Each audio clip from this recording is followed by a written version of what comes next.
అందరికీ నమస్తే అండి. వేణుస్వామి మళ్ళీ డ్యూటీ ఎక్కేసాడు. అయితే ఒక యూట్యూబ్ ఛానల్కి ఇంటర్వ్యూ ఇస్తూ ఆ ఇంటర్వ్యూలో ఏమంటాడంటే, జగన్మోహన్ రెడ్డి ఓడిపోవడానికి అంటే డైరెక్ట్గా జగన్మోహన్ రెడ్డి అని చెప్పలేదు కానీ, పేరు ప్రస్తావించలేదు కానీ, తెలుగు రాష్ట్రాల్లో ఒక ముఖ్యమంత్రి ఓడిపోవడానికి, ఒక ముఖ్యమంత్రి గెలవడానికి 72 కోట్ల రూపాయలు పెట్టి పూజ చేశారంట. నమ్మట్లేదా? ఒకసారి స్వయంగా ఆయనే చెప్పిన మాటలు. అలాగే ఇంకొక విషయం కూడా చెప్పాడు. అరెస్ట్ అవ్వకుండా కూడా పూజలు చేస్తాడంట.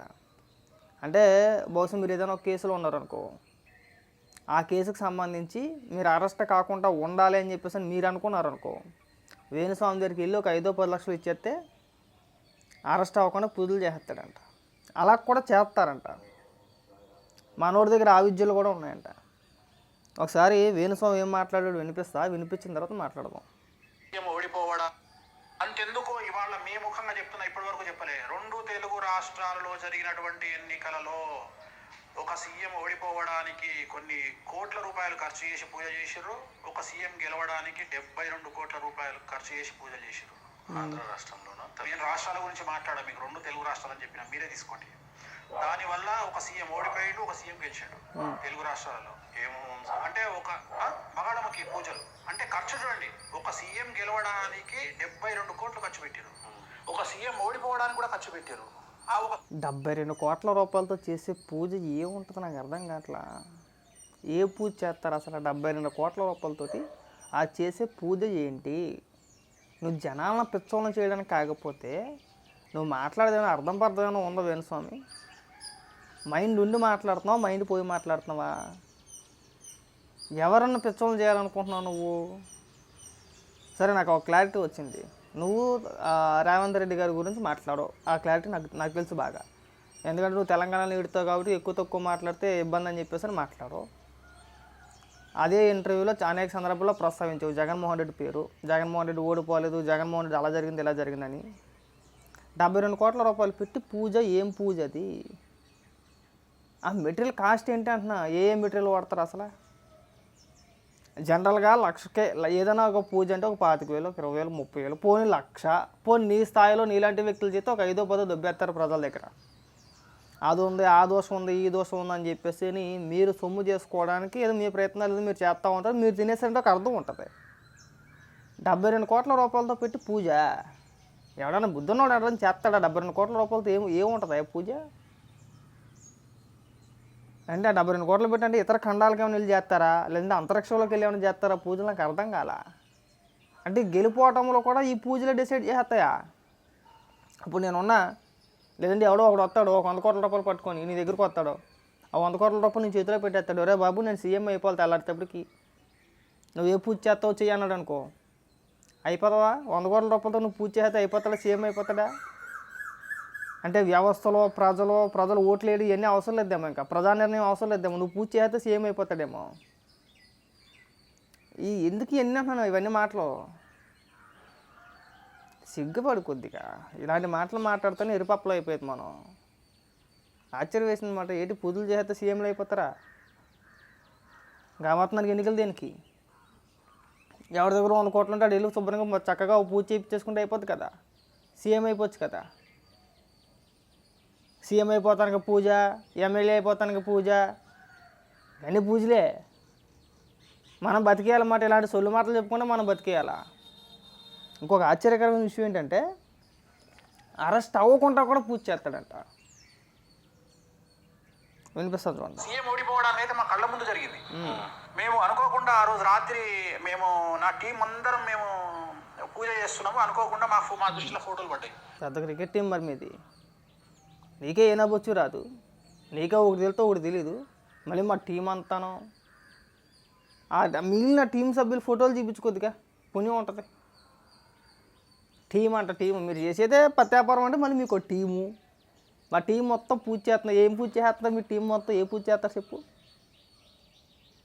ప్రజలకు పనికొచ్చి 4 మాటలు చెప్పండి అంటే ప్రజలను ఎర్రోలు చేసి మూఢనమ్మకాలకి బానిసలు చేసేసి నమ్మకాలు ఉన్నాయి. మీరు మరీ ఎలా చేస్తున్నారంటే, ఇంకా ఇగో నేను లేకపోతే ఇది లేదు, మీరు ఆ పూజ చేయించుకోవాలి, ఇంకా అందులోకి తీసుకెళ్ళిపోతున్నారు. ఇంకా ఇప్పుడు పెద్ద స్కెచ్ చేసేసి అనమాట. నెక్స్ట్ ఎవరు సీఎం అవ్వాలనుకున్నా సరే నా దగ్గరికి రండి, ఒక 100 కోట్ల రూపాయలు పట్టుకుని నేను పూజ చేస్తాను, మీరు ముఖ్యమంత్రి అయిపోతాడు అంటే మీరు ముఖ్యమంత్రి అయిపోతారు, నేను మాత్రం 100 కోట్ల రూపాయలు తీసుకుని చెక్కేస్తాను ఎక్కడికొక్కడికి అని చెప్పేసి అని అంటున్నాడు అనమాట. పెద్ద స్కెచ్ ఇది. నువ్వు ప్లాన్ మామూలుగా ఇలా పెద్ద ప్లాన్ వేసామట. రాబోయే ఎన్నికలకి పెద్ద స్కెచ్ వేసేసుకున్నాడు ముందే. వేణుస్వామి గతంలో అలా చెప్పాడు, నిజంగా దీనికి కూడా పూజలు ఉంటాయేమో. నమ్మే వ్యక్తులు నమ్ముతారు కదా. మా జగన్మోహన్ రెడ్డి లాంటి వ్యక్తి అయితే ఈజీగా నమ్మేస్తాడు. ప్రజల సొమ్మే కదా, ఏముందో అవసరం అధికారం వచ్చిన తర్వాత ఏదో దాంట్లో తీసి ఇచ్చేయచ్చు అని చెప్పి అనుకుంటాడు. 72 కోట్ల రూపాయలు ఇది మాట స్కెచ్ మాట. ఎందుకు పెట్టిరు ఇవి అంటే మాకున్న అంత నెట్వర్క్ కదా నాది అక్కడ. సో పెద్ద పూజారిని అడిగితే చెప్పిండు, ఏ కోనే మేరకు నయమాలం ఏ హార్నే కెళ్ళి పూజా కర్రే. అట్లనే ఒక సీఎం గెలవడానికి 72 కోట్లు ఖర్చు అయింది. నమ్ముతారా మీరు? 72 కోట్లు అంటే పూజకు అంత పవర్ ఉంటుంది అంటే 72 కోట్లు పెట్టి.